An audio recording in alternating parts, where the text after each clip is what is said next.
দেশনেত্রী রব্বুল আলামিন জাতীয়তাবাদী দল বিএনপির বিসর্জন দিতে প্রস্তুত। তিনি আজ অসুস্থ হয়ে হাসপাতালে ভর্তি। আয় আল্লাহ, এই সমাবেশে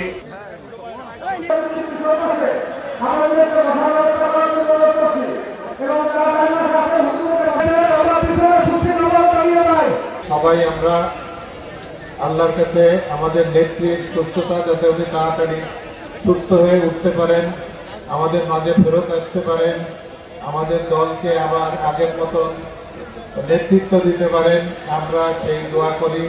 আমাদের জাতির জন্যে, দেশের জন্যে, আমাদের দলের জন্যে ওনার অনেক প্রয়োজন।